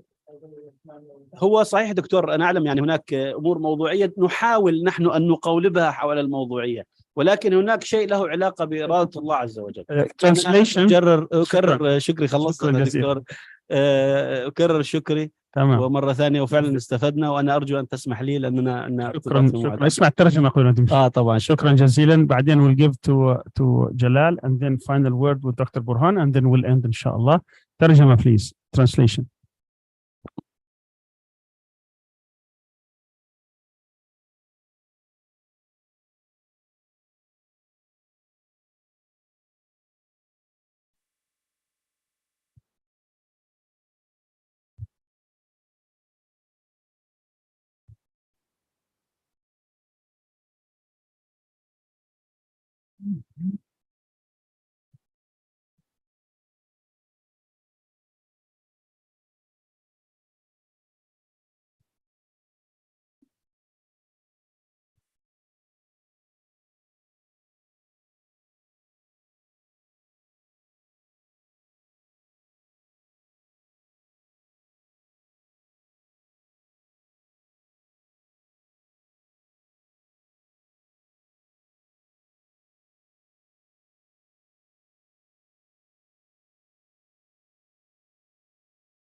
I have a question to Dr. Aslan, right? Omar Aslan, Ömer Aslan, mashallah. And a quick comment to what Dr. Erhan said. Yeah, my question in this book, in my book, in the last chapter, I talked about the transition of power toward the East and the rise of a new Eurasianism and its effects on the Turkish foreign policy and the Turkish foreign elites and Eurasianism. Yeah, Eurasia, Eurasianism and its impact on Turkish foreign policy and Turkish foreign elites. But it's still unclear in my mind what the extent of this impact. You talked about the army and the doctrine of army, and I would like to ask if there is a high impact of Eurasianism in the army staff, and if you can tell us how much this impacts, and in foreign policy, civilians, I mean, or in the presidency. This is the question. And my comment to Dr. Erhan, when again, when he talked about the balance strategy and the clever balance strategy, and you said that some nations can be an alliance, make alliances with different fronts in different places and partners, and you compared Turkey and you said the United States they do the same, China do the same, France do the same, but here you ignored something, and this is for me the most important thing: the impact of geography. Geography make the United States move comfortable, make China as less comfortable in its foreign policy, make a state like France or UK more comfortable to pursue such kind of balance and be a partner of in every. But this is not available for state like Turkey, which position don't give it such kind of comfortable moves. And this comparison, I would like to your comment on such kind of the impacts of geography in the Turkish choices in terms of foreign policy. I have no question, but fine. Thank you. Should I start? So about Eurasianism, I think that's a good question. Some part of it, I should admit, again, it's difficult again, you know, in terms of like, if you were here, I don't remember, yesterday, Şener Aktürk Hoca, you were not here, right? So he mentioned, because he has an article about this, I think. He talks about, in one of his articles, Eurasianism alongside other views, how it impacts Turkey and so on. In early 2000s, there are more articles about this Eurasianism, this Eurasianist officers too as well. So this, I think, goes to, I mean, Eurasianism, I think, is old in Turkey in terms of those ideas, goes, as far as I know, to early even 1950s. The view that, like, you know that history, right? So, but early 1990s, that it becomes very prevalent within the officers too. So now that the Cold War ends, and then they think that the new world is upon us, and there is, Russia and Central Asia, Iran, so maybe alliance could change. And their numbers, obviously, so we understand that their numbers in the army was considerable from the fact that early 2000s, and Şener Hoca was also mentioning about this, even the General Secretary of then Supreme Military Council, no, not Supreme Military Council, no, Supreme Military Council, true. So they were, no, National Security Council, Secretary General of National Security Council, it was general back then. I think it was in 2002. He made a comment about how Turkey should change its alliances from the West to Russia, Iran, and so on. And this drew like huge criticism from many people. Like, how could you say this in the first place? And how could you say this about the West and so on in the first place? But their numbers were not, I think, limited to him. There were a few more people within the military. But all of a sudden, we, of course, had these trials. If you can know these, like Ergenekon and other stuff. So those people, again, this is the idea. I should check if this is really true. But again, this is at least the image that I have in mind, that those people were targeted. So those people who had this Eurasians kind of thinking within the military were targeted, and they were pretty much, I think, driven away from the military. But then years passed again, Ergenekon trials, those Balyoz trials, it emerged as the Turkish political events happened. that now the idea is that those trials were hoax, like they were fake, they were not real. So those, many of those people came back actually after those trials. Purged or those retired officers again, they also, I mean, but even I'm talking about active duty ones. So those, I mean, many people who were actually imprisoned in those trials, they were released because they were found not guilty, because the trials again became illegitimate because of the other clash between the government and the Gülenists. And then they were even assigned to very critical positions within the Navy and so on. I think the Eurasianists were also much more in the Navy than the Army, Navy. So what is their number exactly now? I'm not sure. But we have another clue, I think, to say that they should be at least, whether, I mean, they cannot bodily be present, but their ideas are now influential, I think, within the government. The government's policies, I think. I mean, I'm not saying they're Eurasianist, but they are allied with a neo-nationalist political party in a way. I mean, they at least, I mean, are in the same line. So the ideas wise, I think they have influenced the government, but whether this is something that will remain, to whether this is like a tactical stuff, we don't know. But in terms of their influence within the military, think about this blue homeland. I mean, this blue homeland is a Navy thing. It was like a fringe idea before this Mavi Vatan stuff, right? I mean, there's this idea that Turkey, you know, they would draw all these like maps in the Mediterranean. Very aggressive, very aggressive. I mean, so if you believe this blue homeland, I think we own the Mediterranean and like entirely, and then other stuff too.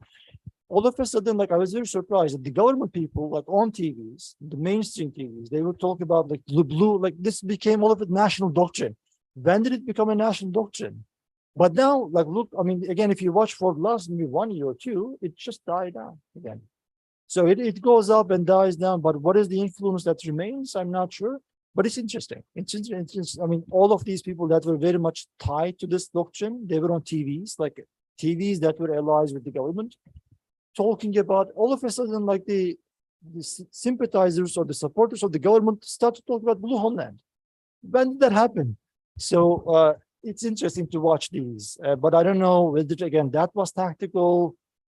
Well, do you believe in things tactical? Like, can you just erase things immediately? Because people have this idea, and then you put out these generals on TV, and they have influence on people. So, I mean, exactly. But my own belief, the reason why I asked, I mean, is, do you believe in like tactical? When you do something, I believe it has an impact. You cannot just do something and ally with somebody and then put people on TV and then say, no, let's forget about this. That doesn't happen like that. Yes, but if you want to close, I'm okay. No problem. Şimdi, the question I can't remember in detail right now. Şimdi Eurasianism thing, I will say a sentence. This alliances thing, I always look at it how it's going to impact domestic politics as well. Being close to Russia, being close to China, and those Eurasianists in the army and in the political spectrum, what is their vision for Turkey? What is their vision for Turkish democracy? One should keep this in mind when they are thinking about alternative alliances for Turkey. So AK Party's recent support for this kind of blue homeland thing is the result of this kind of alliances with Eurasianists. It may sound like a good political argument for geopolitics and strong power as well. But when you look at if these people in political spectrum, more influential in domestic political issues and their vision is not what you are dreaming about actually. What do they think about Christian minorities, Muslim groups, the identification of Muslims in political life? I mean, I don't want to name each ulusalcı group, but you can look at what they have been supporting and discussing. So Eurasianism, more alliance with China or Russia, will bring with its consequences, and will come with its consequences. This should be kept in mind. It may sound like easy geopolitical choices, but it doesn't stay in that geopolitical choice. It has repercussions in domestic political life. Your question about geography, I understand your point, but I couldn't understand the question. And the geography, the issue is that when you are looking at from a geopolitical point of view, you always highlight and prioritize the role of geography. And from my point of view, during the Cold War years, Turkey was in this geography. All of the Eastern Europe was not part of the Western Bloc, but Turkey was part of the Western Bloc. So in the future, Turkey again be part of any bloc. It doesn't need to be neutral. I mean, it's all about how you are going to use this geography, how you are going to act in that alliance, how you are in line with that alliance in terms of beliefs, ideas, ideologies. So in the Cold War, it was anti-communism. There was no problem. So it's all about what kind of ideology or ideational alliance that we have in the alliance that we are in. Regarding China and Russia, what kind of alliance we may be in, I have no idea at all. Thank you. Final comment to Dr. Burhan.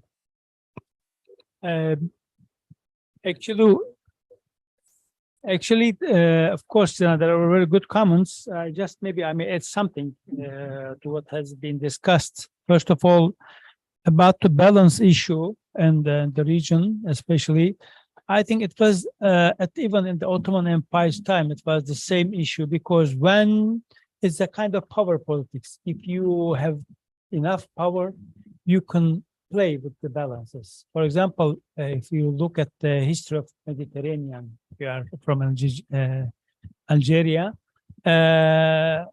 Of course, Ottoman state used the weakness in cooperation between some European states like Venice, and for example, there were France, and there were some difficulties. Venice wanted to continue the trade with the Silk Road, so they needed a kind of Turkish cooperation. So Ottomans used this, let's say, balance of benefits and privileges in between Mediterranean powers. So Turks, through this policy, became the most powerful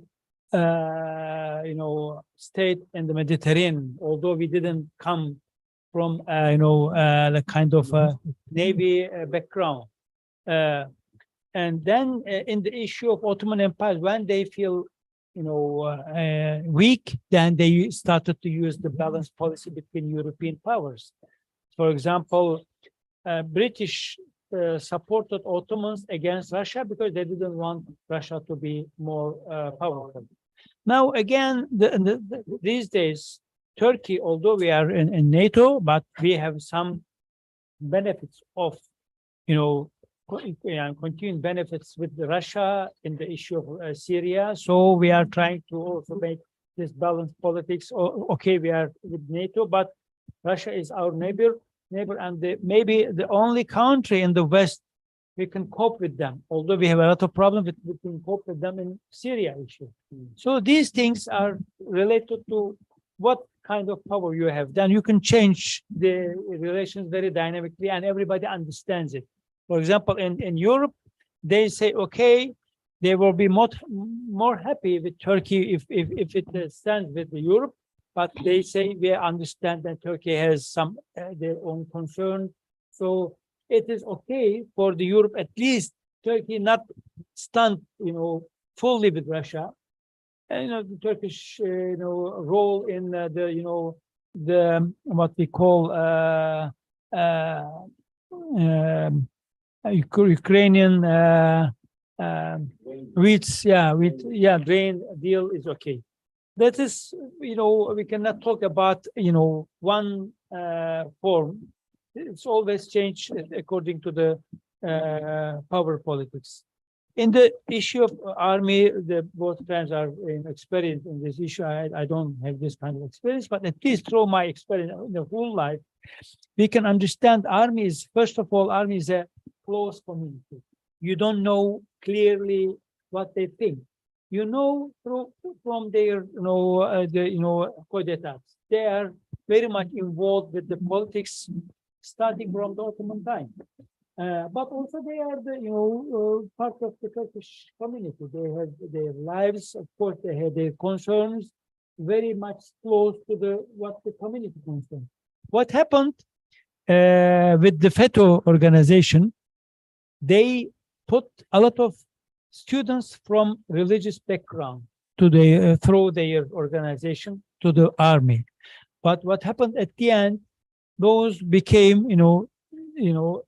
enemies of the Turkish people, although they have their religious background. So, for example, at the very beginning, Turkish people were happy that, we hear that people, there are officers who pray, who, make psalm. Of course, we had before also, but they were maybe more, let's say, in secret. They were doing their duties. But what happened with the coup d'etat? Now, those who have Islamic origin, they have all become the enemies of the people. Now, I think after FETÖ coup d'etat, the army is more secular.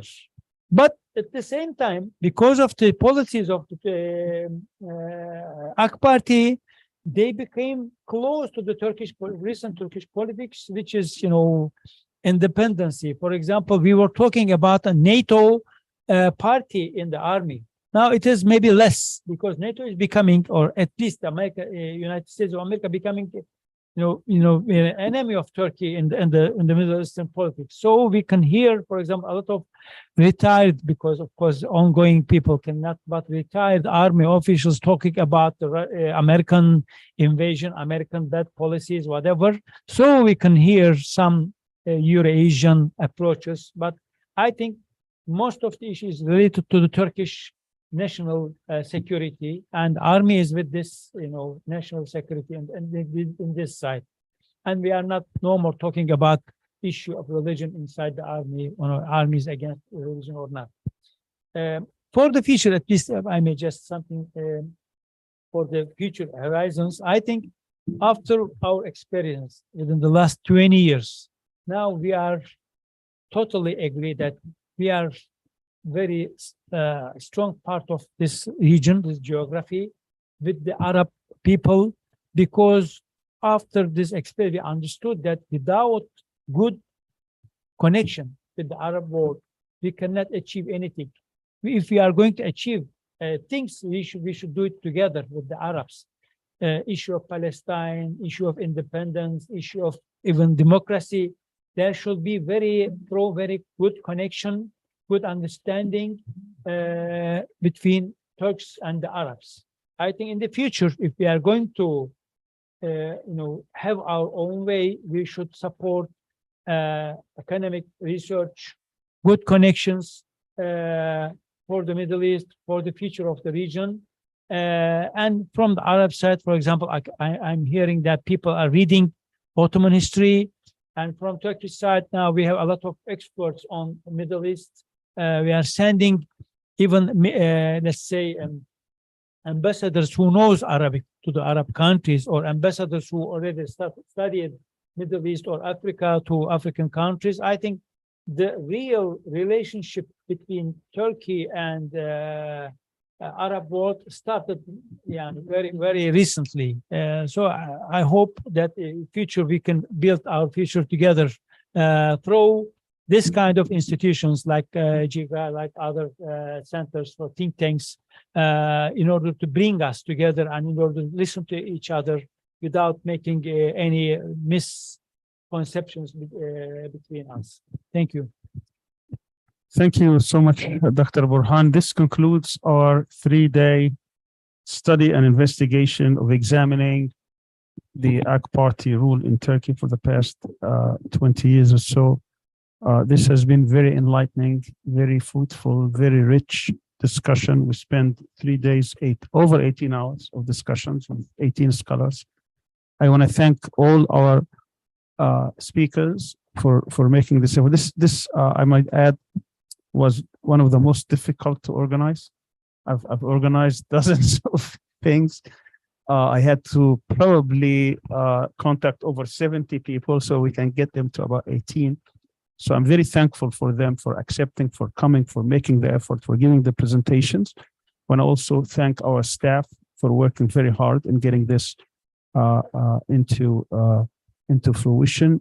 I want to also thank our sponsors, our audience, and particularly also the translators to Arabic, Omar and Dana, and the Turkish translators. I'm sorry I didn't know your names, but I want to thank you for bringing this also to the Turkish audience.